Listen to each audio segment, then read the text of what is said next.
ও মক্কার বেঈমান কাফেরেরা, আল্লাহ রাব্বুল আলামিন আমাকে নবী হিসেবে দুনিয়াতে পাঠিয়েছে, সুতরাং সকলে আমার সাথে সাথে পড়ো লা ইলাহা ইল্লাল্লাহু মুহাম্মাদুর রাসূলুল্লাহ। আমার ভাইরা, যেই মুহূর্তে আল্লাহর নবী ডাক দিয়ে বলেন, ও মক্কার বেঈমান কাফেরেরা, তোমাদের কাছে আমার এই 1 নাম্বার আরজ। 2 নাম্বার আরজ হলো, তোমাদের মুখ দিয়ে আমাকে বলেছো আমি উঁচু জায়গার কারণে, আমি উঁচু পাহাড়ের টিলার উপর থাকার কারণে আমি 2টা সাইড দেখি, সামনেও দেখি পিছনেও দেখি। ও আমার স্বজাতির লোকেরা, ও আমার আত্মীয় স্বজনেরা, আমি আল্লাহ রাব্বুল আলামিনের পাঠানো পয়গম্বরের কারণে, আমি আল্লাহ রাব্বুল আলামিনের নবী হওয়ার কারণে আমি দুনিয়াও দেখি। আগে দিলে একটু আগে দিলে। আসসালামু আলাইকুম ওয়া রাহমাতুল্লাহি ওয়া বারাকাতুহু। হয় নাই? আসসালামু আলাইকুম ওয়া রাহমাতুল্লাহি ওয়া বারাকাতুহু। আপনারা সালাম বুঝেন তো ইনশাআল্লাহ? তাহলে আর একটু জোরে আওয়াজ দেই, আসসালামু আলাইকুম ওয়া রাহমাতুল্লাহি ওয়া বারাকাতুহু। আলহামদুলিল্লাহ, অনেক ভাইয়েরা পিছনে দাঁড়ায় আছেন। আমরা যদি একটু হরকত করে সামনে ফাঁকা জায়গাগুলো বন্ধ করে বসি, আলহামদুলিল্লাহ মাহফিলের প্যান্ডেলের অবস্থাটা ভালো দেখা যাবে। এই জন্য আমি খুতবা পড়ব, খুতবার মাঝখানে আপনারা দয়া করে সামনের ফাঁকা জায়গাগুলো বন্ধ করে বসে পিছনের ভাইদেরকে একটু বসার সুযোগ করে দেই। আগায় আসি, একটু আগায় আসি ভাই। আমি খুতবা পড়ব, আপনারা মাঝখানে প্যান্ডেলের বসার পরিবেশটা সুন্দর করেন। আসেন, মুহাব্বতে সামনে আগায় আগায় বসেন। আসেন, হরকত করেন, বরকত হবে। আসেন। আলহামদুলিল্লাহ আলহামদুলিল্লাহ নাহমাদুহু ওয়া নাস্তাঈনুহু ওয়া নাস্তাগফিরুহু ওয়া নাউযু বিল্লাহি মিন শুরুরি আনফুসিনা ওয়া মিন সাইয়্যাতি আ'মালিনা। من يهده الله فلا مضل له ومن يضلله فلا هادي له ونشهد أن لا إله إلا الله وحده لا شريك له ونشهد أن سيدنا وسندنا ونبينا وحبيب ربنا وطبيب قلوبنا ومولانا محمدا عبده ورسوله صلى الله تعالى عليه وعلى آله وصحبه وبارك وسلم تسليما كثيرا كثيرا. أما بعد، فأعوذ بالله من الشيطان الرجيم. بسم الله الرحمن الرحيم. تبت يدا أبي لهب وتب ما أغنى عنه ماله وما كسب سيصلى نارا ذات لهب وامرأته حمالة الحطب في جيدها حبل من مسد. وعن سيد الجن والبشر صلى الله عليه وسلم: لا يؤمن أحدكم حتى أكون أحب إليه من والده وولده والناس أجمعين. آمنت بالله. بارك الله لنا ولكم في القرآن العظيم ونفعنا وإياكم بالآيات والذكر الحكيم ونحن على ذلك من الشاهدين والشاكرين والحمد لله رب العالمين سبحانك لا علم لنا إلا ما علمتنا إنك أنت العليم الحكيم الحمد لله মরিচ পুরান পশ্চিমপাড়া হাফিজিয়া ও ফুরকানিয়া মাদ্রাসা শেরপুর নালিতাবাড়ি কর্তৃক আয়োজিত হাফেজ ছাত্রদের পাগড়ি প্রদান উপলক্ষে বার্ষিক ইসলামী মহাসম্মেলনের সভাপতির আসন অলঙ্কৃত করেছেন জনাবে সদরে মুহতারাম দিগার জাতির মাতার মুকুট হযরত উলামায়ে কেরাম।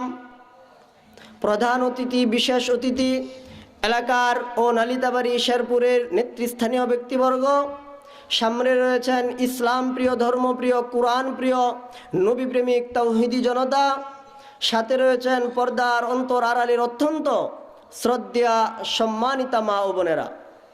শুরুতেই মহান রব্বে কারিমের দরবারে অন্তরে অন্তঃস্থল থেকে শুকর আদায় করি, যেই মুহূর্তে আমরা এই জায়গায় সমবেত হয়েছি, এমন একটা সময় আমরা এই জায়গায় সমবেত হয়েছি, যদি গোটা পৃথিবীর মানচিত্রের ইতিহাস পর্যালোচনা করি তাহলে দেখতে পারবো ইসলাম এবং মুসলমানকে নিয়ে ষড়যন্ত্র চলছে।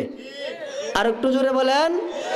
ঠিক সেই মুহূর্তে আল্লাহ রাব্বুল আলামিন যে আমাদেরকে এলাকার হাজারো মানুষ থেকে যাচাই বাছাই করে আল্লাহ রাব্বুল আলামিন রহমতি বরকতি জান্নাতের বাগানে আসার বসার যে মালিক আমাদেরকে তৌফিকটুকু দান করলেন, সেই মহান মনিবের দরবারে অন্তরে অন্তঃস্থল থেকে উচ্চ আওয়াজে একসাথে প্রাণ খুলে জবান ভরে মহান মালিকের দরবারে শুকর আদায় করি। সকলে একসাথে পড়ে আলহামদুলিল্লাহ। আর একটু জোরে পড়ে আলহামদুলিল্লাহ। আমার ভাইরা, আজকের এই মাহফিলে আসার দ্বারাতে আপনারা খুশি না বেরাজ? খুশি হওয়ারই কথা, কারণ যে জায়গায় আমরা আসছি আমাদের আমল নামায় নেকি লেখা হবে না গুনাহ লেখা হবে? নেকি লেখা হবে, কারণ এটা জান্নাতের বাগান। কিসের বাগান? রাসূল আকরাম সাল্লাল্লাহু আলাইহি ওয়াসাল্লাম হাদিসের মধ্যে ঘোষণা করেছেন, দুনিয়ার যে কোনো জায়গায়, যে কোনো বাড়িতে, যে কোনো মজলিসে যদি আল্লাহ রাব্বুল আলামিনের প্রশংসা করা হয়, বিশ্বনবী সাল্লাল্লাহু আলাইহি ওয়াসাল্লামের উপর দুরূদ পড়া হয়, আল্লাহ রাব্বুল আলামিনের পক্ষ থেকে অসংখ্য অগণিত ফেরেশতা মাহফিলের চতুর্দিকে ঘেরাও করে দাঁড়ায় থাকে। কন্যা সুবহানাল্লাহ। মাহফিল যতক্ষণ চলতে থাকে ততক্ষণ পর্যন্ত ফেরেশতারা দণ্ডায়মান থাকে। মাহফিলের চতুর্দিকে যখন জায়গা শেষ হয়ে যায়, ফেরেশতারা একের কাঁধে আরেকজন বর করে আকাশ পর্যন্ত ঠেক লেগে যায়। কন্যা সুবহানাল্লাহ। মাহফিল যখন শেষ হয়ে যায়, আখিরি মুনাজাত হয়ে যায়, আমরা সবাই যখন বাড়িতে যাইতে শুরু করি, ফেরেশতারাও আস্তে আস্তে আল্লাহর দরবারে গিয়ে হাজিরা দিতে থাকে। কন্যা সুবহানাল্লাহ। আল্লাহ রাব্বুল আলামিন জিজ্ঞাসা করে, আমার ফেরেশতারা গভীর রজনীতে কোথায় থেকে আগমন করেছো? আল্লাহ রাব্বুল আলামিনের প্রশ্নের জবাবে ফেরেশতারা বলে, রব্বুল আলামিন তুমি তো আলিমুল গায়ব, অবশ্যই জানো, তুমি কেন আমাদেরকে জিজ্ঞাসা করো কোথায় থেকে আগমন করেছি? আল্লাহ রাব্বুল আলামিন বলে, আমার ফেরেশতারা তোমাদের জবান থেকে আমি আল্লাহ শুনতে চাই। সঙ্গে সঙ্গে আল্লাহ রাব্বুল আলামিনের প্রশ্নের জবাবে ফেরেশতারা বলে, ও রব্বুল আলামিন, ওই যে নালিতাবাড়ি কর্তৃক আয়োজিত মরিচপুরান ইউনিয়নের মধ্যে একটা হাফিজিয়া মাদ্রাসা কর্তৃক আয়োজিত একটি ওয়াজ মাহফিলের আয়োজন করেছে, সে জায়গায় তোমার মুহাব্বতের বান্দারা আরামের ঘুমকে হারাম করে দিয়া, শীতে কনকনের মাঝখানে ল্যাবকে দূরে সরাইয়া দিয়া তোমার মুহাব্বতে, নবীর মুহাব্বতে, কোরআনের মুহাব্বতে, মসজিদ মাদ্রাসার মুহাব্বতে বসে বসে তোমার প্রশংসা করছে এবং শুনছে। আল্লাহ রাব্বুল আলামিন বলেও, আমার ফেরেশতারা তারা কিসের আশায়, কিসের নিশায় গভীর রজনী পর্যন্ত বসে বসে আমার জান্নাত জাহান্নামের আলোচনা শুনে এবং করে তারা এটার কারণটা কি? আল্লাহ রাব্বুল আলামিনের প্রশ্নের জবাবে ফেরেশতারা বলে, রব্বুল আলামিন তাদের দুনিয়াবি কোনো মাকসাদ নয়, দুনিয়াবি কোনো উদ্দেশ্য নয়, তাদের উদ্দেশ্য হলো একটা, তুমি যেন তাদের তামাম জিন্দেগির গুনাহ মাফ করে দাও। আল্লাহ রাব্বুল আলামিন বলে, ও আমার ফেরেশতারা তোমরা সাক্ষী থাকো, উশহিদুকুম আন্নী কাদ গাফারতু লাকুম, ও আমার ফেরেশতারা তোমরা সাক্ষী থাকো, উশহিদুকুম, যে সমস্ত বান্দা বান্দিরা আরামের ঘুমকে হারাম করে শীতে কনকনের মাঝখানে বসে বসে আমার জান্নাত জাহান্নামের আলোচনা করছে এবং শুনছে, ওই সমস্ত বান্দাদেরকে তোমরা ফেরেশতাদেরকে সাক্ষী রেখে তাদের তামাম জিন্দেগির গুনাহ মাফ করে দিলাম। তাহলে এখানে যতক্ষণ বসে থাকবো আমাদের লাভ না ক্ষতি? আর একটু যদি আমরা ফাঁকা জায়গা বন্ধ করে বসি লাভটা বেশি হবে। আমরা যদি আর একটু ফাঁকা জায়গাগুলো বন্ধ করে বসে আমাদের লাভ হবে। অনেক ভাই পিছনে দাঁড়ায় আছে, এই যে মাঝখানে অনেক ফাঁকা আছে, একটু কষ্ট করে ফাঁকা জায়গাগুলো বন্ধ করে বসেন। আসেন ভাই, সামনে আসেন, হরকত করেন, বরকত হবে, হরকত করেন, আসুন। আল্লাহ রাব্বুল আলামিন আল্লাহর কাজে, দ্বীনি কাজে যদি একটু আগায় আসেন, মাহফিলের পরিবেশটা সুন্দর হবে। আমার ভাইরা বলতেছিলাম, এই দুনিয়াটা আমলের জায়গা। কিসের জায়গা? আমলের জায়গা। এই দুনিয়ার বাড়িতে আমরা যতদিন পর্যন্ত নেক কাজ করব, নেক আমল করব, আল্লাহ রাব্বুল আলামিন আমার আমল নামায় যতদিন পর্যন্ত আমল করে যাইতেই থাকবো, আল্লাহ রাব্বুল আলামিনের ইবাদত বন্দেগী করতে করতে যদি দুনিয়া থেকে যাইতে পারি, আল্লাহ রাব্বুল আলামিন মরার পরে আমাদেরকে ঠিকানা কোথায় দিবেন? জান্নাতে। আমার ভাইরা, আমরা সবাই বিশ্বনবীর উম্মত, আমরা সবাই বিশ্বনবীর উম্মত। আমি আমার মূল আলোচনায় যাওয়ার আগে আপনাদের কাছে দুইটা আরজ করব। কয়টা? সব বক্তাদের একটা তবিয়ত থাকে, অভ্যাস থাকে। আমার অভ্যাস হইল, শ্রোতা যতক্ষণ কথা বলে আমি ততক্ষণ বলি। শ্রোতা যদি কথা বলা বন্ধ করে দেয় আমিও বন্ধ করে দেই। এই জন্য আপনারা যদি আমার আলোচনা প্রাণ ভরে শুনতে চান, তাহলে আপনাদের কিছু কাজ, আমার কিছু কাজ, আপনাদের দায়িত্বটুকু আপনাদেরকে পালন করতে হবে। রাজি আছেন? কে কে রাজি আছেন? হাত তুলে দেখান। আল্লাহ কবুল করুক, সকলে বলে আমিন। হাত নামান। এক নাম্বার হলো, আমি যতক্ষণ পর্যন্ত আপনাদের সামনে কথা বলবো, যতক্ষণ পর্যন্ত আমি আপনাদের সামনে কথা বলবো, আমার কথার মাঝে মধ্যে যদি একটু হা না বলে আমার কথাগুলোকে সমর্থন করতে হয়। আপনারা রাজি আছেন? আর একটু জোরে বলেন, রাজি আছেন? দুই নাম্বার, শুধু হা না বললেই চলবে না, যেহেতু আমরা মুসলমান, দেশটাও মুসলমানের। আর একটু জোরে বলেন, যেহেতু আমরা মুসলমান, দেশটাও মুসলমানের। তাই বয়ানের মাঝে মধ্যে যদি প্রেক্ষাপটটা এমন সৃষ্টি হয়ে যায়, তাহলে রাতের নীরবতা, নিস্তব্ধতাকে ভঙ্গ করে দিয়ে ওই বাতিল শক্তিকে জানিয়ে দিতে হবে, দুহাত কেন উঁচু করে দিয়ে ওই বাতিল শক্তিকে জানিয়ে দিতে হবে, এই দেশে আলেম উলামা আছে, মাদারিসে কওমিয়া আছে, হাক্কানি উলামায়ে কেরাম আছে। যতদিন পর্যন্ত আলেম উলামা, মাদারিসে কওমিয়া, হাক্কানি উলামায়ে কেরাম, ইসলাম প্রিয়, ধর্ম প্রিয় তাওহীদি জনতা বাংলার জমিনে থাকবে, ততদিন পর্যন্ত ওই বাতিল শক্তিগুলো ইসলামের বিরুদ্ধে ষড়যন্ত্র করে পারবে না, পারবে না, পারবে না। কথা বলেন ঠিক না বেঠিক? তাহলে বয়ানের মাঝে মধ্যে যদি একটু নারায়ে তাকবীর, আল্লাহু আকবার ধ্বনি দিয়ে মাহফিলটাকে প্রাণমুগ্ধ করতে চাই, তাহলে আপনারা রাজি আছেন ইনশাআল্লাহ? হাত তুলে দেখান কে কে রাজি আছেন। আল্লাহ কবুল করুক, সকলে বলে আমিন। আসুন তাহলে আপনাদেরকে নিয়ে কিছু সময় সামনে আগানো যাবে, আগানো সম্ভব। আপনারা প্রস্তুত আছেন তো ইনশাআল্লাহ? আমার ভাইয়েরা, আমি আপনাদের খেদমতে পবিত্র কুরআনুল কারীমের 114 খানা সূরার ভিতর থেকে একটা সূরা, 114 খানা। ভাই বলুন তো দেখি, পবিত্র কোরআনে কয়টা সূরা আছে? আজকে আশ্চর্যের বিষয়, দুঃখজনক বিষয়, আমার বাংলার জমিনের যুবককে যদি জিজ্ঞাসা করা হয়, ও যুবক বলো তো দেখি কয়েকটা অভিনেতা অভিনেত্রীর নাম, আপনারা কি বলেন? বলবে হুজুর বাংলাদেশ না ইন্ডিয়া সহ। কথা বলেন। কিন্তু বাংলার জমিনে এমনও যুবক পাওয়া যাবে, কোরআনের ভিতরে কয়টা সূরা আছে বোমা মারলেও কই তত্ত্ব না। কথা বলেন। আমার ভাইরা, পবিত্র কুরআনুল কারীমে 114খানা সূরা আছে।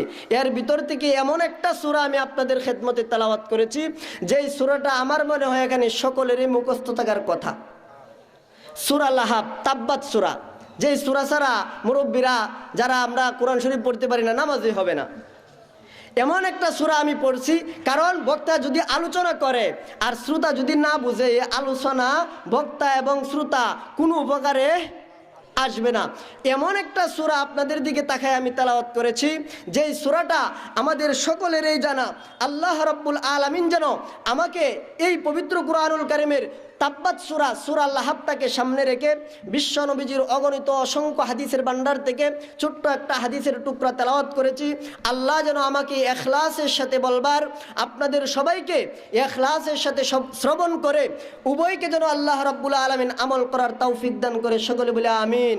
আমার ভাইয়েরা, ইখলাস এমন একটা জিনিস, আমল এমন একটা জিনিস, 1 মিনিটের হায়াতের বদলতে আল্লাহ রাব্বুল আলামিন একটা মানুষকে 1 সেকেন্ডে, 1 মুহূর্তে আল্লাহ রাব্বুল আলামিন একটা সময় হায়াতের জিন্দিগির কারণে একটা মানুষ জান্নাতে যাইতে পারে, আর 1 সেকেন্ডের হায়াতের বদলতে একটা মানুষ জাহান্নামে যাইতে পারে। যেমন একটা মানুষ সারা জীবন ইবাদত বন্দেগী করলো, মরণের আগে কুফরি শব্দ উচ্চারণ করেছে, লোকটা জান্নাতি না জাহান্নামী? আর একটা লোক সারা জীবন ইবাদত বন্দেগী করে নাই, কিন্তু মরণের সময় ঈমান নিয়ে দুনিয়া থেকে চলে গেছে, লোকটা কোথায় যাবে? জান্নাতে। এই জন্য দুনিয়ার হায়াতের দাম কম না বেশি? কেমন বেশি? এক আল্লাহর ওলি রাত্রের বেলায় স্বপ্নে দেখতেছে কবরের পাশ দিয়ে হাইটা যাইতেছে। কোথায় দিয়া? আমরা অনেক সময় রাস্তা দিয়ে হাঁটার সময় কবরের পাশ দিয়ে যাই না? কবরের পাশ দিয়ে যায়। তখন বুজুর্গ ব্যক্তি স্বপ্নে দেখতেছে কবরের পাশ দিয়ে হাঁটতেছে। আচ্ছা, কবরের পাশ দিয়ে হাঁটতেছে, হঠাৎ করে তাকায় দেখে কবরের ভিতর থেকে কোরআনে কারিমের তেলাওয়াতের আওয়াজ আসতেছে। যেই মুহূর্তে কোরআনে কারিমের তেলাওয়াত কবরের ভিতর থেকে আসতেছে, আল্লাহর ওলি বুজুর্গ ব্যক্তির মুখ দিয়া সুবহানাল্লাহ শব্দটি উচ্চারণ হয়েছে। আল্লাহর ওলির মুখ থেকে যখন সুবহানাল্লাহ উচ্চারণ হয়েছে, সঙ্গে সঙ্গে কবরের ভিতরে কোরআনে কারিমের তেলাওয়াত বন্ধ হয়ে গেছে। কবরের ভিতর থেকে মানুষের মতো আওয়াজ চলে এসে, ও আল্লাহর ওলি একটু দাঁড়াও, তোমার সাথে একটু ফরিয়াদ আছে। আল্লাহর ওলি দাঁড়িয়ে গেলেন। ও ভাইজান, কিতাবের ভিতরে লিখেছে কবরের ভিতর থেকে মানুষের মতো আওয়াজ আসতেছে, ও আল্লাহর ওলি তোমার সাথে আমার ফরিয়াদ হলো যেই মুহূর্তে আমি কোরআনে কারিমের মধ্যে কোরআনে কারিমের তেলাওয়াত শুরু করে দিয়েছি কবরের ভিতরে বসে বসে, আর তুমি যখন আমার কবরের পাশে দাঁড়াইয়া একবার সুবহানাল্লাহ উচ্চারণ করেছো, আমি তেলাওয়াত বন্ধ করে দিয়েছি। কাজ হলো, উদ্দেশ্য হলো আমার 4000 বার নয়, আমি 1 বার 2 বার 3 বার নয়, মরার পরে কবরের ভিতরে বসে বসে 4000 বার কালামুল্লাহ শরীফের খতম দিয়েছি। আমার 4000 বার কালামুল্লাহ শরীফের খতম তোমাকে দিতে চাই, আর তোমার 1 বার সুবহানাল্লাহর সবটা আমাকে দিয়ে যাও। ও মরিসপুরানের বায়ারা, আমি আপনাদের কাছে জানতে চাই, বলেন তো দেখি, কোথায় 4000 বার কালামুল্লাহ শরীফের খতম আর কোথায় 1 বার সুবহানাল্লাহর সাথে পরিবর্তন করতে চাই? কোনো মিল আসেনি? কোনো মিল নাই। এমনিতে আল্লাহর ওলি ডাক দিয়া বলে, ও বুজুর্গ, ওরে কবরওয়ালা, কারণটা বুঝলাম না, ঘটনাটা কি? তোমার 4000 বার কালামুল্লাহ শরীফের খতম আমাকে দিতে চাও, আর আমার 1 বার সুবহানাল্লাহ তুমি নিতে চাও, তার কারণটা কি? এমনিতেই কবরওয়ালা ডাক দিয়ে বলে, আল্লাহর ওলি, আমি মরার পরে কবরে বসে বসে 1 বার 2 বার 3 বার নয়, 4000 বার কুরআনুল কারীমের খতম দিয়েছি, কিন্তু আমার আমল নামায় একটা নেকিও লেখা হয় নাই। কিন্তু তোমার হায়াতের জিন্দিগিতে আমার কবরের পাশে দাঁড়াইয়া যে 1 বার সুবহানাল্লাহ উচ্চারণ করেছো, আকাশের মালিক মহান আল্লাহ তোমার আমল নামায় 10টা নেকি লিখে দিয়েছে। এই জন্য পরিবর্তন করতে চাই। তাহলে কবরে বসে বসে তাসবিহ জপে জান্নাতে যাওয়া যাবে? আমলের জায়গা কোথায়? দুনিয়া। আল্লাহ বলেন, আল্লাযী খালাকাল মাউতা ওয়াল হায়াতা লিয়াবলুয়াকুম আইয়ুকুম আহসানু আমালা। দুনিয়ার জিন্দেগিতে আমি তোমাদেরকে জীবন এবং মরণ দিয়েছি, তোমরা কে ভালো কাজ করো কে মন্দ করো আমি আল্লাহ যাচাই করার জন্য। ও ভাইজান, আসার পরেই সংবাদ দিল হুজুর একজন মহিলা মারা গেছে। হায়াত মাউত কখন আসে আমরা কেউ জানি? মরণ কখন আসবে? যদি পারি এই সূরার আলোচনার শেষে এই বিষয়ে কথা বলবো, সময় যদি থাকে। আসুন, আলোচনা কি বিষয়ভিত্তিক হবে না উল্টা আওলা জাওলা আলোচনা হবে?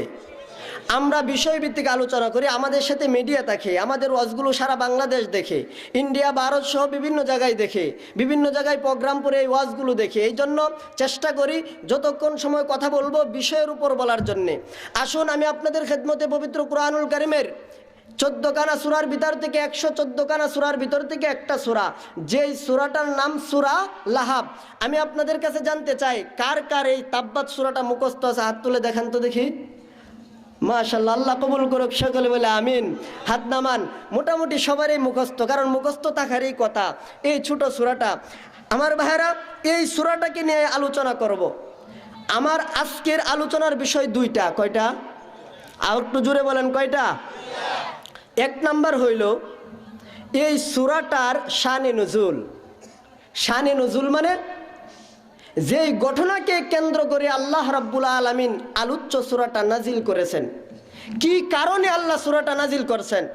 কোরআনের প্রত্যেকটা সূরা কিন্তু প্রত্যেকটা আয়াত এক একটা ঘটনা সাপেক্ষে আল্লাহ রাব্বুল আলামিন নাজিল করছেন, অনর্থক নাজিল করে নাই। তাহলে আজকের আলোচনার বিষয় দুইটা। এক নম্বর হলো আল্লাহ রাব্বুল আলামিন আমার তেলাওয়াতকৃত সূরা তাব্বাত সূরাটা কেন নাজিল করলেন। দুই নম্বর হলো আমার তেলাওয়াতকৃত আয়াতে কারিমাগুলোতে আল্লাহ রাব্বুল আলামিন কোন বিষয়ে আলোচনা করেছেন। আসুন, ধারাবাহিক আলোচনা। আল্লাহ রাব্বুল আলামিন কেন সূরাটা নাজিল করছেন এটা জানলে একটু প্রথম দিকে আমাদেরকে যাইতে হবে। আমার ভাইয়েরা, আমি আপনাদের কাছে জানতে চাই, আমার আপনার নবী, বিশ্ব নবী রহমাতুল লিল আলামিন, এর গোটা হায়াতে মুবারকা জিন্দিগি কত বছরের?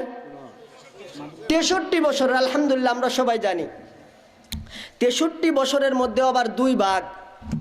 একটা হলো কাবলান নবুয়া আর একটা হলো বাদান নবুয়া। একটা হচ্ছে নবুয়াতের পূর্বের জীবন আর একটা নবুয়াতের পরের জীবন। চেষ্টা করি আমরা ছাত্রদেরকে মাদ্রাসায় পড়াই, মাহফিলের মধ্যেও চেষ্টা করি যেন শ্রোতারা কিছু খোরাক পায়। এই জন্য যদি মনোযোগ থাকে আলহামদুলিল্লাহ আশা করি বুঝবেন। তাহলে নবুয়াতের পূর্বের জীবনটা ছিল বিশ্ব নবীজির 40 বছর। কয় বছর? 40 বছর। যেই 40 বছর নবী ছিলেন কিন্তু প্রকাশ হন নাই। নবী ছিলেন কিন্তু প্রকাশ হয় নাই। বলবেন হুজুর 40 বছরে নবী? না, এর আগেও নবী ছিলেন। আদম আলাইহিস সালামের দেহ মাংস একত্রিত হয় নাই, তখনও নবী। বলবেন হুজুর এটা আপনার কথা? না, বিশ্বনবী হাদিসের মধ্যে বলেন, ক্বালান নাবিয়্যু সাল্লাল্লাহু আলাইহি ওয়াসাল্লাম কুনতু নাবিয়ান ওয়া আদামু বাইনাল মা'i ওয়াত তিন ওয়া ফি রিওয়ায়াতিন আখার কুনতু নাবিয়ান ওয়া আদামু বাইনার রূহি ওয়াল জাসাদ। আল্লাহর নবী বিশ্ব নবী রাহমাতুল লিল আলামিন বলে, ও বনি আদম সন্তানরা, তোমরা জেনে রাখো আমি আব্দুল্লাহর বেটা মুহাম্মদ তখনও নবী ছিলাম যখন তোমাদের বাবা হযরত আদম আলাইহিস সালাম পানি এবং মাটির মাঝখানে ছিল, আদমের দেহ মাংস একত্রিত হয় নাই, তখনও আমি আব্দুল্লাহর বেটা মুহাম্মদ নবী ছিলাম। কত বছর ধরে নবী? অনেক বছর। কত বছর? একটা অনুমান দিব আপনাদেরকে, দিব একটা অনুমান দেই। রসুল আকরাম সাল্লাল্লাহু আলাইহি সাল্লামের হায়াতে মুবারকাটা কত বছর? নবী সাল্লাল্লাহু আলাইহি সাল্লামের কাছে জিব্রাইল আসতো। আসার পরে জিব্রাইলকে জিজ্ঞাসা করছে নবীজি, জিব্রাইল তোমার বয়স কত? সুবহানাল্লাহ বলেন। নবী জিজ্ঞাসা করতেছে, জিব্রাইল তোমার বয়স কত? আল্লাহর নবী কি যখন জিজ্ঞাসা করলেন, জিব্রাইল বলতেছে, হুজুর আপনার বয়স কত একটু বলেন তো দেখি। নবী বলতেছেন, আমার বয়সটা বলতে পারবো না, তবে আমি আমার কিছু আলামত দিক নির্দেশনা দিলে বলতে পারবো। আমি যদি এখানে কিছু বুড়া মানুষকে জিজ্ঞেস করি আপনার বয়স কত, হুজুর বলতে পারবো না, সংগ্রামের আগের কথা বলেন। বলবো হুজুর বয়স জানি না কিন্তু সংগ্রামের আগে জন্ম। জিব্রাইল বলতেছে, হুজুর আপনার বয়স কত? নবী বলেন, জিব্রাইল আগে তোমারটা বলো পরে আমারটা, আগে তোমার বয়সটা বলো। আচ্ছা ঠিক আছে। জিব্রাইল বলতেছে, হুজুর আমার বয়সটা হয়েছে গোটা পৃথিবী আল্লাহ রাব্বুল আলামিন সৃষ্টি করার আগে। আল্লাহ রাব্বুল আলামিনের আরশে মহল্লায় একেবারে আল্লাহ রাব্বুল আলামিনের আরশের উপরে আমি একটা তারকা দেখতাম। তারকাটা একেবারে অস্ত যাইতো, অর্থাৎ ডুবে যাইলে ৭০,০০০ বছর ডুবে থাকতো। কন্যা সুবহানাল্লাহ। আবার অস্ত গেলে ৭০,০০০ বছর অস্ত থাকতো। আবার যখন তারকাটা উদিত হইতো, উদিত অবস্থায় ৭০,০০০ বছর থাকতো। কন্যা সুবহানাল্লাহ। হুজুর ওই যে তারকাটা আমি দেখতাম, ওই তারকাটা যখন উঠতো ৭০,০০০ বছর পর্যন্ত থাকতো। আবার যখন ডুবতো, ডুব দিলেও ৭০,০০০ বছর পর্যন্ত থাকতো। আমি জিব্রাইল এইভাবে ওই তারকাটাকে উঠতে আর ডুবতে ৭২,০০০ বার দেখছি। কন্যা সুবহানাল্লাহ। হুজুর এনতে অনুমান করেন আমি জিব্রাইলের বয়স কত? হিসাব করতে পারবেন? ক্যালকুলেটর ধরবে? আল্লাহর নবী বিশ্ব নবী রাহমাতুল লিল আলামিন ডাক দিয়ে বলে, ও ভাই জিব্রাইল তুমি কি জানো ওই তারকাটা কে? তুমি কি জানো নি? ইয়া রাসূলুল্লাহ, ইয়া হাবিবাল্লাহ, ওগো নবীজি আমি তো তারকাটা শুধু উঠতে আর ডুবতেই দেখেছি, আমি তারকাটার নাম জানি না এবং তারকাটা কে জানি না। আল্লাহর নবী বিশ্ব নবী রাহমাতুল লিল আলামিন ডাক দিয়ে বলে, ও ভাই জিব্রাইল ওই যে তারকাটা দেখেছো, ওই তারকাটা ৭০,০০০ বছর ডুবে থাকতো। আবার যখন উঠতো ৭০,০০০ বছর উঠতো। ওই তারকাটাই ছিলাম আমি বিশ্ব নবী আব্দুল্লাহর বেটা মুহাম্মদ। কত বছর নবী? হিসাব সম্ভব? আমার আপনার নবী শুধু ৪০ বছর পরে নবী না, ৪০ বছর আগেও নবী ছিলেন, কিন্তু ৪০ বছর পরে প্রকাশ হয়েছেন। এখন প্রশ্ন হয়, হুজুর ৪০ বছর পরে প্রকাশ করলেন কেন? আগের থেকে প্রকাশ থাকতো। প্রশ্ন হয় কি হয় না? আমার ভাইরা, আমরা সবাই মানুষ যাচাই বাছাই ছাড়া কোনো জিনিস গ্রহণ করি না। বাজারে যাবেন, মাছ 10টা থেকে একটা কেনেন, কাপড় কিনতে যাবেন 10টা থেকে একটা কেনেন। আমরা যাচাই বাছাই ছাড়া কোনো জিনিস মানুষ ক্রয় করে না। মানুষের ভিতরে একটা যাচাই করার স্বভাব, চরিত্র, অভ্যাস আছে। এই জন্য আল্লাহ বলে, নবী গো আমি তো আপনার জন্মের পরে আমি আপনাকে নবী হিসাবে ঘোষণা দিতে পারতাম, কিন্তু দেই নাই, গোপন রাখছি, ৪০ বছর পরে দিছি। এর কারণ হইল মক্কার বেঈমান কাফেররা আপনাকে ৪০ বছর পর্যন্ত যাচাই বাছাই করে চেকিং করেছে আপনি আব্দুল্লাহর বেটা মুহাম্মদ সত্যিকারে নবী। কন্যা সুবহানাল্লাহ। ৪০ বছর পর্যন্ত আমার ভাইরা আল্লাহর নবী বিশ্ব নবী রাহমাতুল লিল আলামিনকে মক্কার বেঈমান কাফেররা যাচাই বাছাই করে চেকিং করেছে। আব্দুল্লাহর বেটা মুহাম্মদ কারো অর্থ সম্পদের প্রতি লোভ করে না। আব্দুল্লাহর বেটা মুহাম্মদ খেলতে গিয়া কাউকে আঘাত দেয় না। আব্দুল্লাহর বেটা মুহাম্মদ কারো অর্থ সম্পদ লুণ্ঠন করে নেয় না। আব্দুল্লাহর বেটা মুহাম্মদ কোনোদিন কারো সাথে মিথ্যা কথা বলে নাই। ৪০টা বছর পর্যন্ত আল্লাহর নবীকে মক্কার বেঈমান কাফেররা যাচাই বাছাই করে চেকিং করেছে। আব্দুল্লাহর বেটা মুহাম্মদ সত্যবাদী। তারা সবাই মক্কার কাফেররা মিলা নবীকে আল আমিন উপাধি দিয়েছে। কন্যা সুবহানাল্লাহ। সকলে বলে মুহাম্মদের মতো ভালো মানুষ আরব দেশে আর নাই। সবাই বলে উনি আল আমিন, উনি বিশ্বাসী।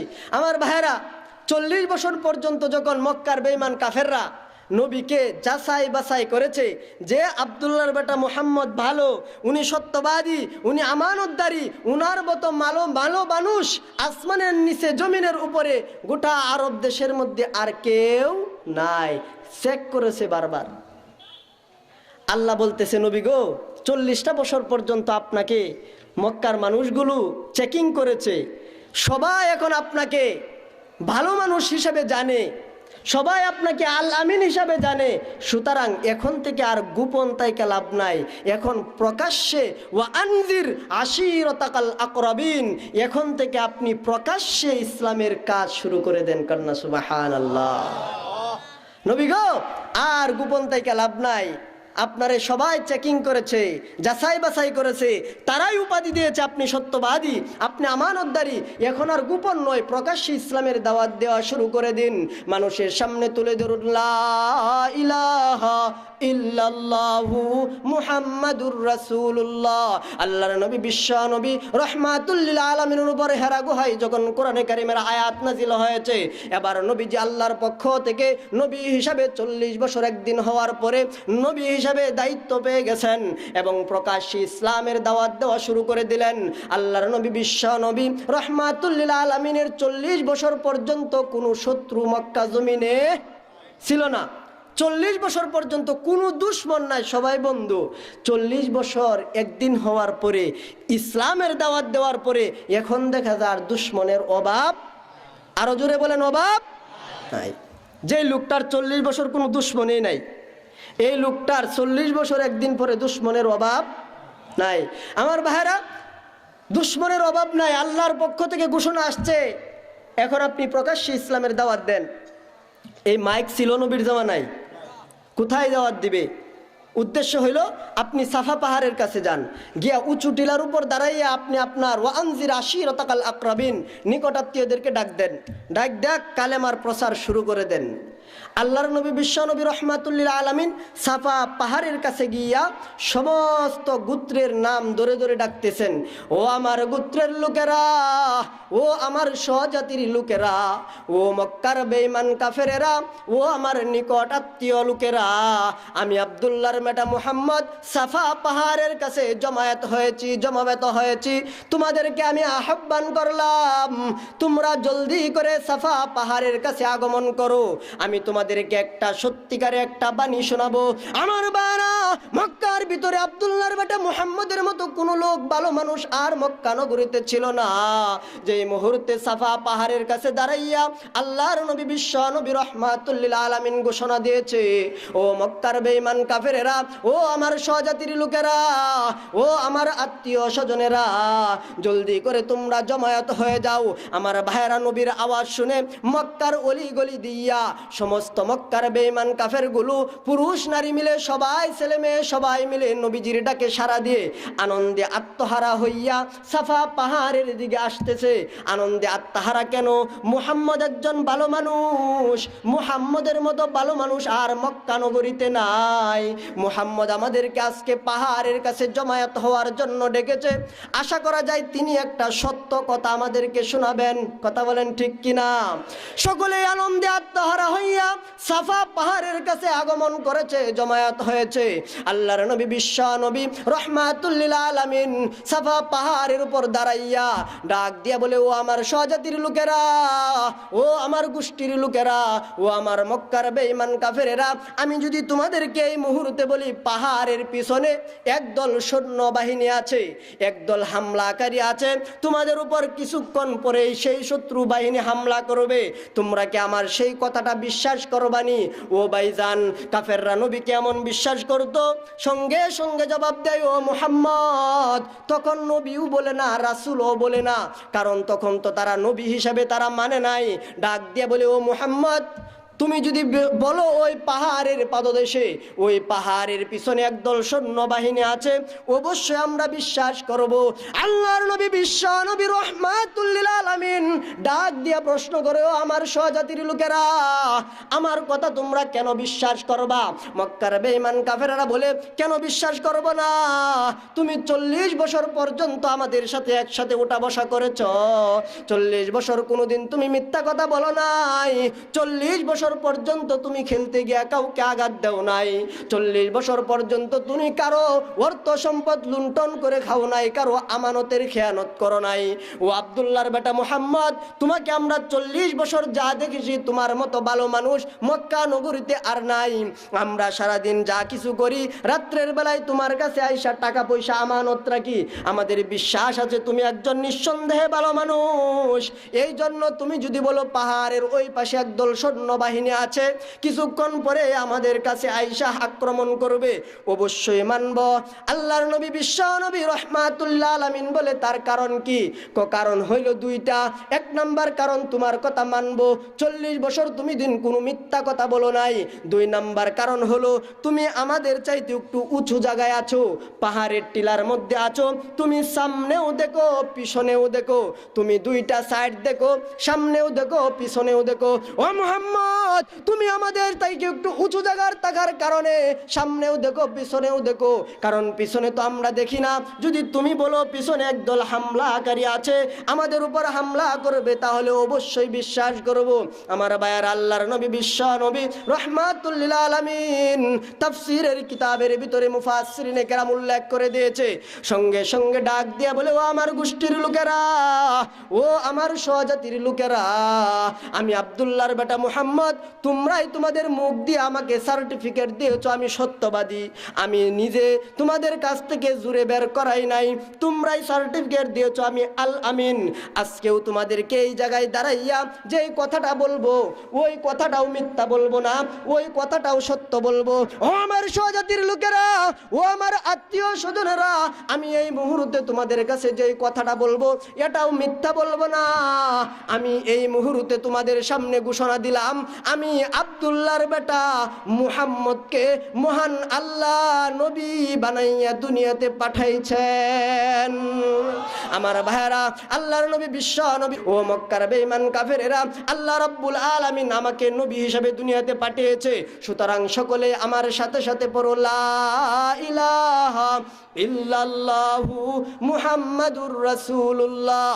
আমার ভাইরা, যেই মুহূর্তে আল্লাহর নবী ডাক দিয়া বলেন, ও মক্কার বেঈমান কাফেরেরা, তোমাদের কাছে আমার এই 1 নাম্বার আরজ। 2 নাম্বার আরজ হলো, তোমাদের মুখ দিয়ে আমাকে বলেছো আমি উঁচু জায়গার কারণে, আমি উঁচু পাহাড়ের টিলার উপর থাকার কারণে আমি দুইটা সাইড দেখি, সামনেও দেখি পিছনেও দেখি। ও আমার স্বজাতির লোকেরা, ও আমার আত্মীয় স্বজনেরা, আমি আল্লাহ রাব্বুল আলামিনের পাঠানো পয়গম্বরের কারণে, আমি আল্লাহ রাব্বুল আলামিনের নবী হওয়ার কারণে আমি দুনিয়াও দেখি আখিরাতেও দেখি। সুবহানাল্লাহ। ও মক্কার বেঈমান কাফেরেরা, আমি আল্লাহ রাব্বুল আলামিনের মনোনীত নবী হওয়ার কারণে আমি দুইটা সাইড দেখি, দুনিয়াও দেখি আখিরাতেও দেখি। ও মক্কার বেঈমান কাফেরেরা, আমি যেই মুহূর্তে বলেছি পিছনে একদল হামলাকারী আছে, এটা দুনিয়ার কোনো হামলাকারী নয়, এই পিছনের হামলাকারী হলো আল্লাহ রাব্বুল আলামিন। আমার চোখের সামনে আল্লাহ রাব্বুল আলামিনের ভয়াবহ জাহান্নামের আযাবটা তুলে ধরেছে। আল্লাহ রাব্বুল আলামিন জাহান্নামের ভিতরে জাহান্নামের তত্ত্বাবধানের জন্য অসংখ্য অগণিত ফেরেশতা নিযুক্ত রেখেছে। সেই ফেরেশতারা আল্লাহ রাব্বুল আলামিনের গুনাহগার বান্দাদেরকে জাহান্নামের ভিতরে হামলা করবে। ও আমার স্বজাতির লোকেরা, ও আমার আত্মীয় স্বজনেরা, আমি আব্দুল্লাহর বেটা মুহাম্মদ ঘোষণা দিলাম, ওই পাহাড়ের পিছনে হামলাকারী দুনিয়ার কোনো হামলাকারী নয়, ওই হামলাকারী হলো আল্লাহ রাব্বুল আলামিনের আযাবের ফেরেশতা। সুতরাং তোমরা যদি সেই হামলাকারী থেকে বাঁচতে চাও, এই মুহূর্তে সকলে আমার সঙ্গে সঙ্গে কালমা পড়ে মুসলমান হয়ে যাও। আমার ভাইয়েরা, বিশ্ব নবী ঘোষণা দেয়, সকলে আমার সাথে পড়ো, লা ইলাহা ইল্লাল্লাহ, এক আল্লাহ ছাড়া কোনো মাবুদ নাই, এবং আমি আব্দুল্লাহর বেটা মুহাম্মদ, মুহাম্মাদুর রাসূলুল্লাহ, আল্লাহ রাব্বুল আলামিনের মনোনীত একমাত্র নবী। তোমরা যদি এই কথা মানো, দুনিয়ার বাড়িতে এবং পরকালে তোমাদের কোনো সমস্যা থাকবে। নবীর চাচা আবু লাহাব, কি নাম? সূরার নাম কি? সূরার নাম কি? লাহাব। নবীর চাচার নাম লাহাব। লাহাবকে লাহাব কেন বলা হয়? আসুন, আবু লাহাব নবীর আপন চাচা। এই মজলিসের মধ্যে ছিল, 2টা পাথর হাতে নিছে। নাউজুবিল্লাহ বলেন, আরো আস্তে কন, আর একটু জোরে বলেন। নবীকে মারার জন্য পাথর নিতেছে, আর আপনারা আস্তে নাউজুবিল্লাহ বলতেছেন। নবীর মুহাব্বত কি আমাদের অন্তরে নাই? কার কার অন্তরে আছে? হাত তুলে দেখায়। আল্লাহ কবুল করুক, সকলে বলে আমিন। আমার ভাইরা, নবীর মুহাব্বত থাকতে হবে। আবু লাহাব 2টা পাথর হাতে নিছে নবীকে মারার জন্যে।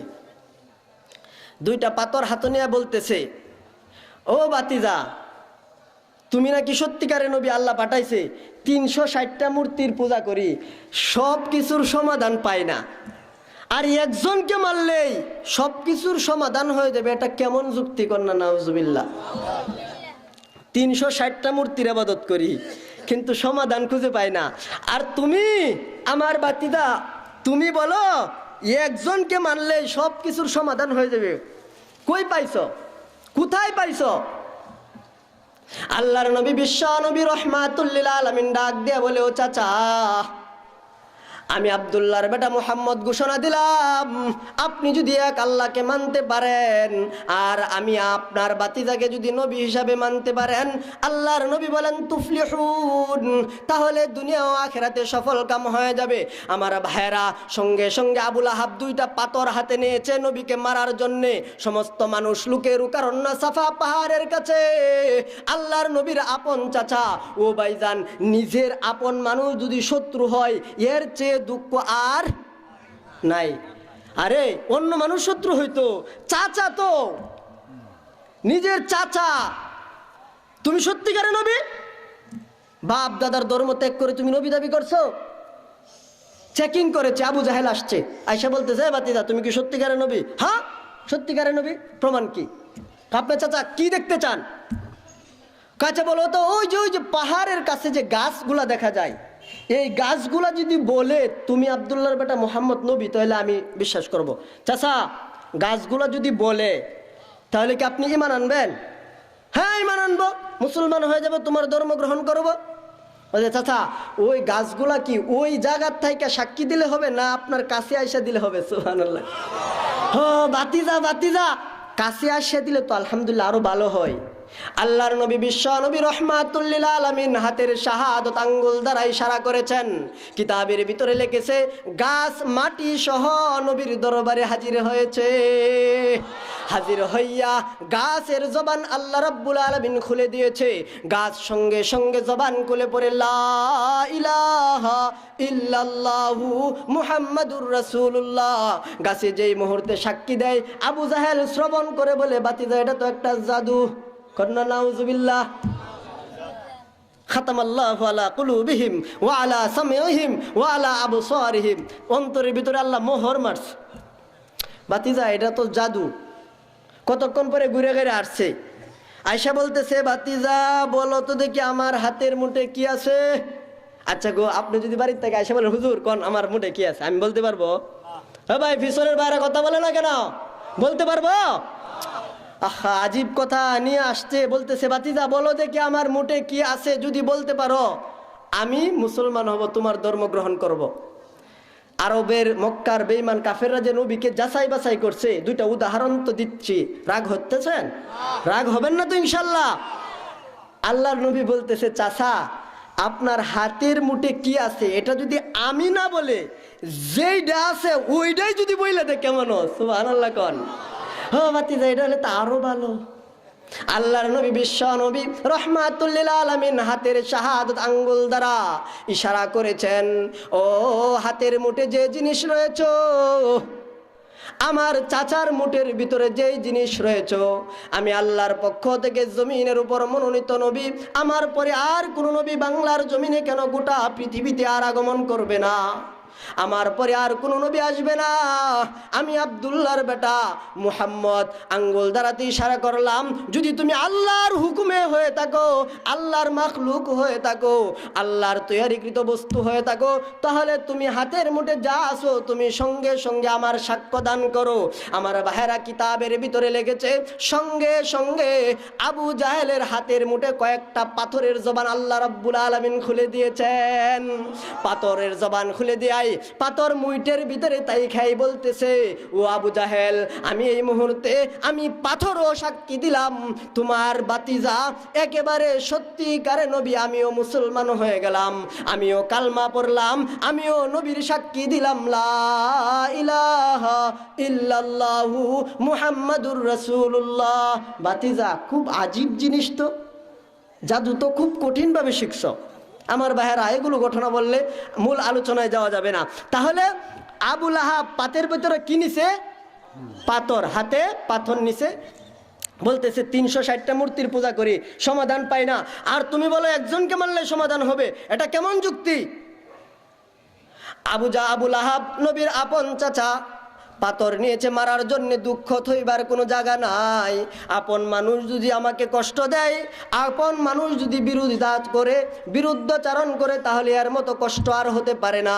আল্লাহর নবী বিশ্ব নবীর দিকে আবুল আহাব 2টা পাথর নিয়ে রওনা দিয়েছে, গিয়া বলে ও বাতিজা, ও মুহূর্তে আবুল আহাব আল্লাহর নবীর বিরুদ্ধে দোয়া করেছে, তাব্বান লাকা আলি হাযা জামাতানা, ও আবু মুহাম্মদ তোমার 2টা হাত ধ্বংস হয়ে যাক। আমার আল্লাহ দেখেন কি দেখেন না? আরো জোরে বলেন। আল্লাহ রাব্বুল আলামিন আকাশ থেকে খেলাগুলো দেখতেছে। আবুল আহাব 2টা পাথর নিয়ে নবীকে মারার জন্য চেষ্টা করলো। এদিক দিয়ে আল্লাহ রাব্বুল আলামিন ডাক দিয়ে বলে, নবী আপনি টেনশন করিয়েন না, পেরেশান হয়েন না। আবুল আহাব আপনাকে বদদোয়া দিয়েছে, আপনার হাত ধ্বংস হয়ে যাক। আবুল আহাব আপনাকে ধ্বংস করার জন্য দোয়া করেছে। না গো নবী, আপনার বিরুদ্ধে আবুল আহাব দোয়া করেছে, আপনার বিরুদ্ধে দোয়া করেছে। আমি আসমান বানাইলাম, জমিন বানাইলাম, নবী আবুল আহাবের কারণে বানাই নাই। আমি আসমান জমিন বানিয়েছি একমাত্র আপনার জন্যে। ইয়া রাসূলুল্লাহ, ইয়া হাবিবাল্লাহ, ওগো নবীজি আপনি হলেন আমি আল্লাহর একমাত্র কাছের মানুষ, আমি আপনাকে অধিক মুহাব্বত করি। আবুল আহাব আপনার ধ্বংসের জন্য দোয়া করেছে। আমি আল্লাহ ঘোষণা করে দিলাম, আবুল আহাব দুনিয়াতে থাকবে না, বরং আপনি মরার আগ পর্যন্ত, কিয়ামত পর্যন্ত দুনিয়াতে থাকবেন। ও ভাইজান, আবুল আহাব, উতবা, সাইবা, এমনকি আবু জাহেলের গোষ্ঠী দুনিয়াতে আছে না নাই? দুনিয়াতে এখনো আবুল আহাব, উতবা, সাইবার কিছু ছেলাফেলা আছে। এই কারণে এখনো পর্যন্ত বাংলার জমিনে নবীর বিরুদ্ধে কথা, নবীর বিরুদ্ধে স্লোগান হয় কি হয় না? আজকে দুঃখজনক হলেও এই কথাটা সত্য। যেই নবীর চেহারা দেখে হাজার হাজার মানুষ কালমা গ্রহণ করেছে, যেই নবীর চেহারা দেখে হাজার হাজার মানুষ ঈমান গ্রহণ করেছে, আজকে এই নালিতাবাড়ি শেরপুরের মরিচার মাহফিল থেকে এই কথাটা দ্ব্যর্থহীন ভাষায় বলতে চাই, যেই নবীর চেহারা দেখে হাজার হাজার মানুষ কালমা গ্রহণ করেছে, যেই নবীর চেহারা দেখে হাজার হাজার মানুষ ঈমান গ্রহণ করেছে, সেই নবীর চরিত্রের গায়ে টাচ দিয়ে কিছু নাস্তিক মুরতাদ কুলাঙ্গারেরা আমার নবীর বিরুদ্ধে চরিত্রের গায়ে টাচ দিয়ে কথা বলতে চাই, আঘাত দিয়ে কথা বলতে চাই। আজকের এই মাহফিল থেকে স্পষ্ট ভাষায় জানিয়ে দিতে চাই, আমরা মুসলমান, দেশটাও মুসলমানের। কথা বলেন ঠিক না বেঠিক? এই দেশটা মুসলমানের দেশ, নবী প্রেমিক মুসলমান মানুষের দেশ। সুতরাং কোন নাস্তিক মুরতাদ কুলাঙ্গারেরা যদি নবীর ইজ্জতের টাচ দিয়ে কথা বলে, আমরা সব কিছু মানতে পারি, কিন্তু এটা মানতে পারি না। বরং নবীর ইজ্জতের হেফাজতের জন্য যদি আমাদের বুকের তাজা রক্ত দিতে হয়, প্রয়োজনে মাথায় কাফনের কাফন বাঁধতে হয়, আমি যদি প্রস্তুত থাকি, আমার সাথে কারা কারা প্রস্তুত? হাত তুলে আল্লাহকে দেখান, আল্লাহকে দেখান। আল্লাহ কবুল করুক, সকলে বলে আমিন। আমার ভাইরা, স্লোগান দিতে কি ভয় পান? স্লোগান দিতে ভয় পান? এটা হচ্ছে মুসলমানের দেশ, কুরআন প্রিয়, ইসলাম প্রিয়, নবী প্রেমিক মুসলমানের দেশ। আমার আগে যে প্রধান অতিথি বক্তব্য রাখছিলেন, তার কথা থেকেই বোঝা যায় মুসলমানরা আজকে আওয়াজ কমে যাওয়ার কারণে, মুসলমানের বুকে কুরআন না থাকার কারণে মুসলমান গোটা পৃথিবীতে মার খাইতেছে। কথা বলেন। এই জন্য মুসলমানের অন্তরের ভিতরে আজকে কুরআন সরে গিয়া সারে গামা ফাদা নেশা ঢুকছে। এই জন্য মুসলমান মার খাইতেছে। যতদিন পর্যন্ত মুসলমান কুরআনকে ভালোভাবে আঁকড়ে না ধরকে, ততদিন পর্যন্ত মুসলমান মার খাইতেই থাকবে, এর মধ্যে কোনো সন্দেহ নাই। কথা বলেন ঠিক না বেটে? আমার ভাইরা, আল্লাহর নবীর জন্য যখন 2টা পাথর নিয়ে রওনা দিয়েছে আবুল আহাব মারার জন্য, বদদুয়া করেছে, তাব্বান লাকা আলি হাযা জামাতানা, ও আব্দুল্লাহর বেটা মুহাম্মদ তুমি ধ্বংস হয়ে যাও। এই কারণে আমাদেরকে এখানে জমায়েত করেছ। আমার ভাইরা, সঙ্গে সঙ্গে আল্লাহ রাব্বুল আলামিন আকাশ থেকে খেলাগুলো দেখতেছে। নবীজি চোখের পানি ছাইড়া দিয়ে কাঁদতেছে, আল্লাহ আজকে দূরের মানুষ হয়তো আমার কাছের মানুষ, আপন চাচা আমার বিরুদ্ধে আসতেছে, তাহলে মানুষগুলো তো কালমা পড়বে না। নবী চোখের পানি ছেড়ে দিয়া কান্দে, আল্লাহ যদি কাছের মানুষ শত্রু হয়ে যায় তাহলে তো মক্কাতে থাকতে পারবো না। আল্লাহ আমার চাচাও তো শত্রু হয়ে গেল। রব্বুল আলামিন চোখের পানি ছেড়ে দিয়া যেই মুহূর্তে দেখে নবী কান্দে, আল্লাহ রব্বুল আলামিন আকাশ থেকে ডাক দিয়া বলে, হাবিব আপনি কান্দেন না, আপনি কানবেন না। আপনার জন্য আবু লাহাব দোয়া করেছে, আবু লাহাব দোয়া করেছে যেন আপনি নবী ধ্বংস হয়ে যান। না গো না, আপনি নবী ধ্বংস হবেন না, বরং আবু লাহাবে ধ্বংস হবে। কিয়ামত পর্যন্ত আবু লাহাবের সেলাফেলা গোষ্ঠী আমি দুনিয়াতে রাখবো না। ও নবী গো, আপনি কান্দেন না, আপনি শান্ত হয়ে যান। আমি আল্লাহ আবু লাহাব যে ধ্বংস হবে, আবু লাহাব যে নিশ্চিত ধ্বংস হবে, আপনি ধ্বংস হবেন না। আমি আল্লাহ আবু লাহাবের দাঁত ভাঙ্গা জবাব দিতে গিয়া, আপনি বিশ্ব নবীকে খুশি করতে গিয়া, আমি আল্লাহ সূরা লাহাব সঙ্গে সঙ্গে নাজিল করে দিলাম। আমার ভাইয়ের আল্লাহ বলে, ওগো নবী আপনি কান্দেন না, টেনশন করিয়েন না। আমি আল্লাহ আপনাকে খুশি করার জন্যে আবু লাহাবকে আবু লাহাব ধ্বংস হয়ে যাবে এটা নিশ্চিত করার জন্যে আমি আমার তেলাওয়াতকৃত আয়াত মহান আল্লাহ বলেন তাব্বাত সূরা সঙ্গে সঙ্গে নাজিল করে দিয়েছে। আল্লাহ ঘোষণা করে দিয়েছে, তাব্বাত ইয়াদা আবি লাহাবি ওয়া তাব মা আগনা আনহু মালুহু ওয়া মা কাসাব সায়াসলা নারান যাতা লাহাবি ওয়া ইমরাআতুহু হাম্মালাতাল হাতাব ফি জিদিহা হাবলুম মিন মাসাদ। আল্লাহ রাব্বুল আলামিন জানিয়ে দিয়েছেন, নবী গো আপনার বদদোয়ার জন্য, আপনি ধ্বংসের জন্য দোয়া করেছে আবু লাহাব। না না না, আপনি ধ্বংস হবেন না। আমি সূরা লাহাব নাজিল করে 1 নম্বর আয়াতে ঘোষণা দিলাম তাব্বাত ইয়াদা, আমি আল্লাহ ঘোষণা করে দিলাম আবু লাহাবের ইয়াদা মানে তাসনিয়া দ্বিবচন। আবাই কয়টা হাতের মধ্যে পাথর নিয়েছিল মারার জন্যে? আরো জোরে বলেন কয়টা? আল্লাহ বলেন তাব্বাত ইয়াদা মানে আবু লাহাবের 2 হাত ধ্বংস হোক, এবং ধ্বংস হয়ে গেছে।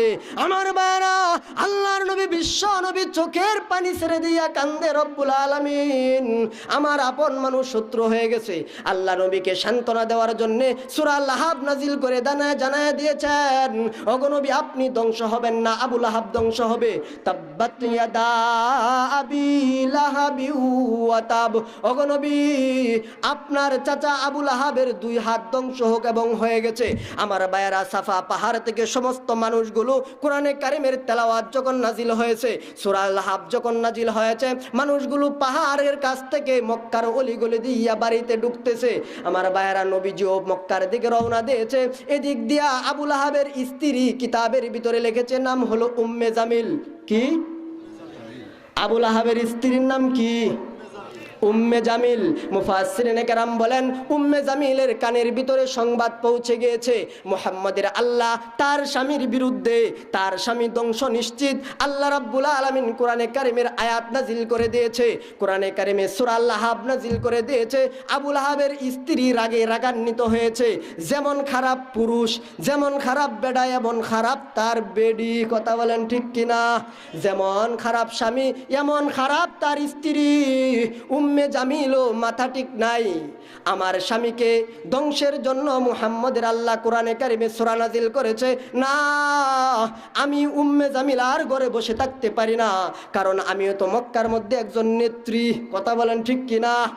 ও ভাইজান, তাফসীরের কিতাবের ভিতরে মুফাসসিরিনে কেরাম উল্লেখ করেছেন, তাফসীরে কিতাবের ভিতরে লিখে দিয়েছে, আবু লাহাবের স্ত্রী উম্মে জামিল যে মুহূর্তে কানের ভিতরে আওয়াজ চলে এসেছে তার স্বামীর বিরুদ্ধে মুহাম্মদের আল্লাহ কোরআনে কারিমে সূরা নাজিল করে দিয়েছে, 2টা পাথর উম্মে জামিল নিয়া নবীকে মারার জন্য রওনা দিয়েছে। কোথায় যায়? নবীজি খানায়ে কাবার সামনে বসে বসে কোরআনে কারিমের তেলাওয়াত করে খানায়ে কাবার দিকে যায়। আবু বকর নবীর পাশে বসা। কতক্ষণ পরে দেখা যায় উম্মে জামিল 2টা পাথর নিয়ে নবীকে মারার জন্য আসতেছে। আবু বকর ডাক দিয়ে বলে, ইয়া রাসূলুল্লাহ, ইয়া হাবিবাল্লাহ, ওগো নবীজি ওই যে দেখা যায় উম্মে জামিল আপনার চাচি এবং বিয়াইন। মাঝখান দিয়ে আরেকটা কথা কইলাই, বিয়াইন মানে নবীর 2টা মেয়েকে আবু লাহাবের 2টা ছেলের কাছে বিয়া দিছিল। তাহলে কিও নবীর চাচি এবং, বুঝতেছেন তো কথা, নবীর চাচি এবং বিয়ান। আবু বকর ডাক দিয়া বলে, ইয়া রাসূলুল্লাহ, ইয়া হাবিবাল্লাহ, ওগো নবীজি, আপনার চাচি এবং বেয়ান পাথর নিয়ে আসতেছে আপনাকে মারার জন্য। ওগো নবী, মারলে সমস্যা নাই, কিন্তু মহিলা দুজি মারে পুরুষরে, এর চেয়ে অপমান আর। ওগো নবী, মহিলা মারলে তো ইজ্জত থাকবে না। শুধু আপনার ইজ্জত নয়, কিয়ামত পর্যন্ত সমস্ত মানুষের ইজ্জত, আপনার উম্মতের ইজ্জত নষ্ট হবে গো নবী। ইয়া রাসূলুল্লাহ, ইয়া হাবিবাল্লাহ, এই উম্মে জামিলের হাত থেকে কিভাবে বাঁচবো, তার কারণটা কি? আল্লাহর নবী, বিশ্ব নবী রহমাতুল লিল আলামিন আবু বকরকে ডাক দিয়ে বলে, ও আবু বকর, টেনশন করিও না, তুমি চিন্তা করিও না। উম্মে জামিল আমার চাচি আসবে আমাকে মারার জন্য, আমি মসজিদে খানায়ে কাবার সামনে বসে থাকবো, কোনো টেনশন করিও না, আমার হেফাজত করবেন কে? ও ভাই, উম্মে জামিল দুইটা পাথর নিয়া নবীকে খানায়ে কাবার দিকে রওনা দিয়েছে মারার জন্য। আমি আপনাদের কাছে জানতে চাই, খানায়ে কাবাটা কার ঘর? আরো জোরে বলেন, কার ঘর? খানায়ে কাবাটা কার ঘর? আল্লাহ রাব্বুল আলামিনের ঘর। সর্বপ্রথম আল্লাহ রাব্বুল আলামিন খানায়ে কাবা দুনিয়াতে স্থাপন করেছেন। আল্লাহ বলেন, ইন্না আউওয়ালা বাইতিউ বুজিয়া লিন-নাসি লাল্লাযী বিবাক্কাতা মুবারাকাও ওয়া হুদাল লিল আলামিন। আল্লাহ রাব্বুল আলামিন বলেন, এই পৃথিবীর মধ্যে সর্বপ্রথম ইন্না আউওয়ালা বাইতিন বুজিয়া লিন-নাস, আমি আল্লাহ মানুষের ইবাদত করার জন্য একটি ঘর বানাইলাম, সেটা হলো খানায়ে কাবা। আমার ভাইরা, বিশ্ব নবী রহমাতুল লিল আলামিন বলেন, জমিনের ভিতরে মানুষের ইবাদতের জন্য একটি ঘর নির্মাণ করেছেন, সেটা হলো খানায়ে কাবা। সেই খানায়ে কাবার 7 আসমানের উপরে আল্লাহ রাব্বুল আলামিন ফেরেশতাদের তওয়াফের জন্য একটা ঘর নির্মাণ করেছেন। মুফাসসিরিনে কেরাম বলেন, ঘরটার নাম হলো বাইতুল মামুর। জুরে কন্না আল্লাহু আকবার।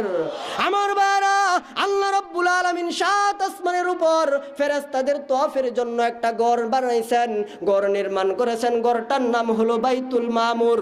বিশ্বনবী হাদিসের মধ্যে বলে, ওই বাইতুল মামুরে দৈনন্দিন 1 জন 2 জন 3 জন নয়, 70,000 ফেরেশতা বাইতুল মামুরে তওয়াফ করে।